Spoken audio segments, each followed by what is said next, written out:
우리 다 같이 한번 생각해볼까? 2028학년도 대입. 이게 너희 인생에 어떤 지각 변동을 가져올지 말이야. 에이, 뭐 얼마나 바뀌겠어. 쉽겠지만 미안해. 이건 거의 게임의 룰이 통째로 뒤바뀌는 수준이거든. 오늘 내가 딱 정리해줄게. 학생부 기재 요령 개정안. 이거 심층 분석해서 너희가 뭘 해야 하는지, 뭘 안 해도 되는지 A부터 G까지 아주 명확하게 알려줄 거거든. 이 변화의 파도 위에서 너희가 어떻게 합격이라는 목적지에 도달할지, 그 기준점과 전략을 오늘 확실히 짚어줄게. 그러니까 눈 크게 뜨고 귀 쫑긋 세워봐. 아주 중요한 얘기들이 쏟아질 거니까. 요즘 세상이 어떤 세상이야? 생성형 AI가 숙제 다 해주고 번쩍번쩍 화려한 과제물 만들어서 인싸되는 세상이지. 솔직히 나도 가끔 와. 이거 진짜 사람이 만들었어? 소리가 절로 나오더라니까. 그런데 말이야, 이렇게 대충 만든 화려한 포장지가 과연 대학 합격의 열쇠가 될 거라고 생각하니? 혹시 너희 중에 챗GPT가 내 대학교 갈아준다 이러고 있을지도 모르겠어. 미안하지만 그 환상 오늘 내가 아주 시원하게 깨줄게. 오늘 우리는 이 전략적 입시의 진짜 비밀을 파헤쳐 볼 거야. 겉만 번지르르한 껍데기 말고 진짜 알맹이가 뭔지, 그걸 어떻게 채워나가야 하는지 말이지. 진짜 합격의 열쇠는 의외로 아주 단순한 곳에 숨어 있을 수도 있어. 자, 그럼 이 복잡한 입시판을 어떻게 파헤쳐 볼까? 로드맵을 먼저 보여줄게. 일단 이 로드맵대로만 따라오면 2028학년도 대입이 전혀 두렵지 않을 거야. 첫 번째 변화야. 뭐가 사라지고 뭐가 남는지 명확하게 구분해야 해.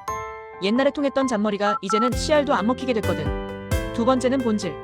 과정 중심 평가라고 하는데 이게 대체 무슨 귀신 씨나라 까먹는 소리일까? 진짜 의미를 알아야지 눈 가리고 아웅하는 식으로는 절대 안 돼. 마지막으로 한 개. 아직도 남아있는 깜깜이 전형이나 입시의 모순들, 이런 건 또 어떻게 봐야 할지 시원하게 알려줄게. 우리는 이 세 단계를 거치면서 2028 대입의 진짜 얼굴을 마주하게 될 거야. 기대되지? 자, 그럼 2026 학생부 기재 요령의 3대 핵심 금지 사항부터 팩트 폭격 들어가 볼까? 첫 번째, 에노 생성형 AI. 와우, 이거 정말 중요해. 챗GPT 같은 걸로 과제 대필하거나 문장 생성해서 냈다간 그냥 학생 성적 관련 비위로 처리된대. 한마디로 부정행위라는 거지. 어떤 친구들은 에이, 설마 들키겠어? 하겠지만 요즘 기술이 얼마나 발전했는데 다 잡혀. 두 번째, 에노 과제형 수행평가. 이제 집에서 밤새워서 만든 화려한 결과물은 아무짝에도 쓸모없어져. 학교 밖에서 작성한 거 다 배제야. 수업 시간 외에 작성한 보고서 평가 불가. 교실에서 수업 중에 직접 한 활동만 본다는 얘기지. 그리고 마지막, 에노 암기식 평가.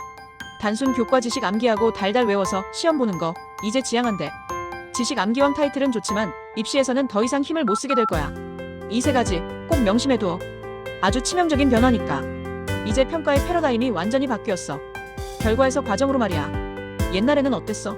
집에서 밤새워 과제 해오고 결과물이 얼마나 화려한지, 그리고 단순 암기력으로 얼마나 많은 걸 우겨 넣었는지가 중요했지. 근데 이제는 완전히 달라. 2026년 이후부터는 과정 중심이래. 이게 뭐냐? 수업 시간 안에 얼마나 열심히 탐구 활동을 했는지, 그리고 그 탐구 과정에서 너의 생각이 어떻게 발전했는지, 지식이 어떻게 확장되었는지를 본다는 거야. 한마디로 교실 밖에서의 화려한 스펙은 이제 안녕이야. 나는 학원 숙제로 레포트 냈다 하는 건 이제 졸업해야 해. 오로지 수업 시간 내에 너의 태도와 사고력만이 학생부에 기록될 거야. 그러니까 이제 학교 수업이 진짜 중요해졌다는 말이야. 학원 가서 공부하는 것보다 학교 수업 시간 50분을 내 것으로 만드는 게 훨씬 더 중요해진 거지. 농담 아니고 진짜야. 자, 이제 합격의 유일한 열쇠, 바로 세부 능력 및 특기사항, 줄여서 세특에 대해 얘기해줄게. 왜 유일한 열쇠냐고? 들어봐. 자기소개서는 폐지됐지. 다른 기재 항목들도 팍팍 줄어들었지. 심지어 과제형 평가도 금지됐어. 그럼 대체 뭘로 나를 어필하냐고? 딱 하나 남았어. 바로 선생님이 너희를 직접 관찰해서 기록하는 수업 시간의 모습이야. 이게 유일한 기록이 될 거야. 예전처럼 자소서에 소설 쓰거나 화려한 스펙으로 어필하는 시대는 끝났어. 이제는 교실에서 수업 시간에 얼마나 적극적으로 참여하고, 어떤 태도를 보이고, 어떤 질문을 던지고, 어떻게 성장하는지가 너무나 중요해진다는 거지. 한마디로 수업 장악력이 곧 입시 경쟁력이 돼버린 거야. 옆자리 친구가 코 골고 자든 말든 너는 그 시간에 선생님 눈에 띄는 활약을 해야 해. 마치 내가 지금 너희에게 그러고 있는 것처럼 말이야. 알겠지? 이번엔 글자 수 얘기 좀 해볼까? 글자 수는 줄었는데 밀도는 더 높아졌어. 이게 무슨 말이냐? 진로활동 특기사항은 700자에서 500자로, 행동특성 및 종합의견은 500자에서 300자로 줄었어. 공통과목 세특도 학기별 500자였던 게 학년 전체로 500자로 확 줄어들었지. 글자 수가 줄었다고 해서 대충 쓰는 게 아니야. 오히려 더 어렵고 중요해진 거지.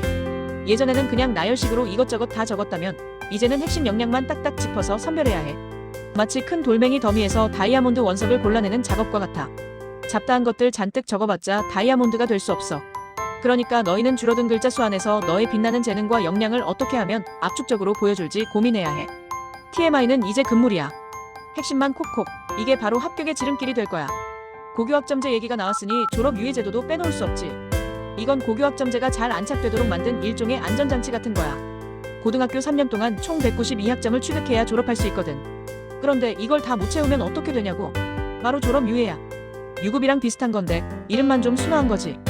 이수 조건을 좀 더 자세히 볼까? 공통 과목은 출석률이랑 학업성 취율, 그러니까 40% 이상은 돼야 해. 그런데 선택 과목은 특이하게 출석률만 보고 성취율은 안 본대. 그러니까 선택 과목은 그냥 열심히 나가기만 해도 된다는 말이지. 그래도 설마 학점 채우려고 이상한 수업만 골라 듣진 않겠지. 아무튼 192학점 미만이면 졸업을 미루게 되는 거야.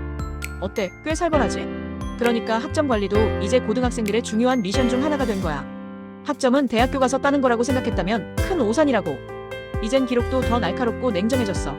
예전에는 학생부를 쓸 때 긍정적인 면 위주로 쓰고 혹시라도 부정적인 얘기는 아주 돌려 말하거나 아예 안 썼잖아. 근데 이제는 부정적 표현 기재 허용이야. 긍정적 변화 기술 의무 조항도 삭제됐고. 한마디로 선생님들이 학생을 있는 그대로 아주 냉정하게 평가할 수 있게 된 거지.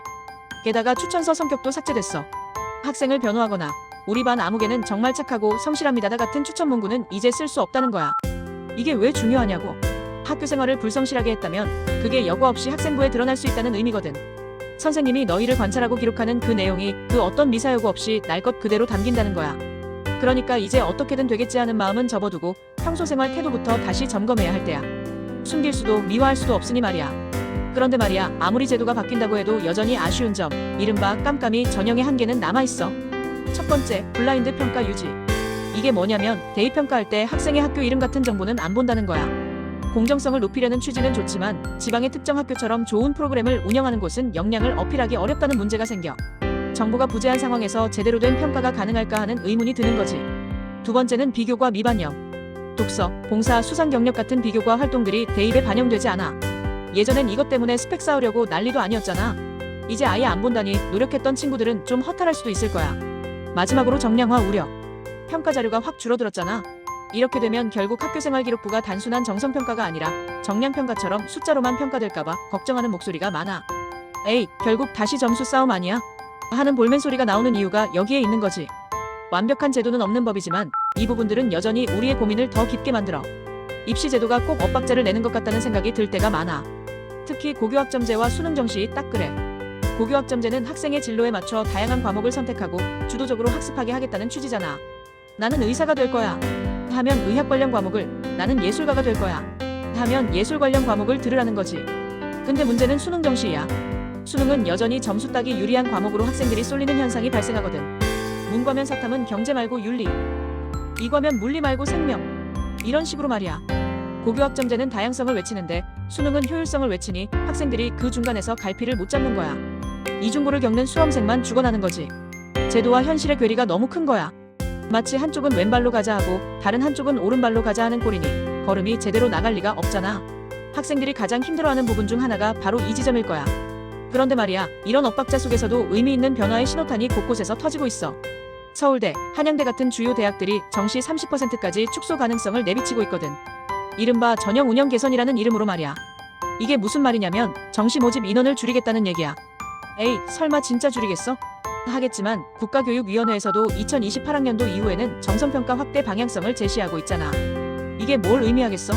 장기적으로 봤을 때 수시와 정성평가, 특히 학생부 종합 전형의 중요성이 점점 더 강화될 거라는 예측이 가능해지는 거지. 그러니까 지금 나는 무조건 정시 하고 올인하는 친구들은 다시 한번 진지하게 고민해봐야 해. 흐름을 읽지 못하면 나중에 큰 코 다칠 수도 있거든. 변화의 바람이 어디로 부는지 그걸 잘 읽어내는 자가 결국은 승리할 거야. 자, 이제 2028 대입 성공을 위한 3대 행동 강령을 알려줄게. 이건 진짜 중요한 거니까 잘 들어. 첫 번째, 인마이너스 클래스, 수업 집중.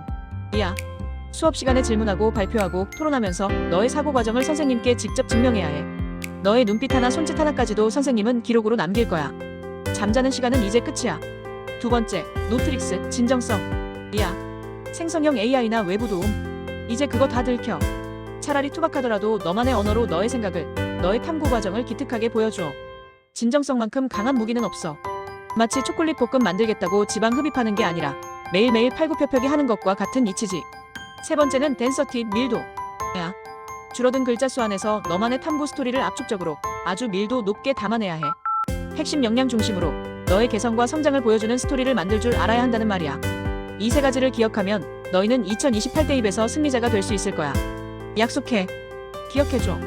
먼지르르 하고 화려한 결과물은 대학을 잠시 현혹할지 몰라. 하지만 그건 오래가지 못해. 진짜 대학을 설득하는 건 화려함 속에 감춰진 너의 치열한 고민의 흔적이거든. 깊이 있는 질문을 던지고 밤샘 고민으로 얻어낸 깨달음, 그리고 수많은 시행착오 끝에 만들어진 너만의 스토리가 대학을 움직이는 진짜 힘이야. 너의 그 치열한 고민들이 곧 너의 가치이자 너의 합격을 위한 가장 강력한 증거가 될 거야. 겉만 보고 판단하는 시대는 이제 끝났어. 이제는 속을 보여줘야 해. 너의 진짜 내면을 말이야. 2028 대입은 단순한 입시가 아니야. 이건 거대한 변화의 물결이거든. 이 변화의 본질을 정확히 꿰뚫어보고 그 흐름에 맞춰 영리하게 움직이는 자가 결국 승리할 거야. 오늘 내가 해준 이야기들을 잘 새겨듣고 이 변화를 기회 삼아 너의 꿈을 향해 힘껏 나아가길 바라. 내가 그 변화의 승리자가 될 거라고 믿어.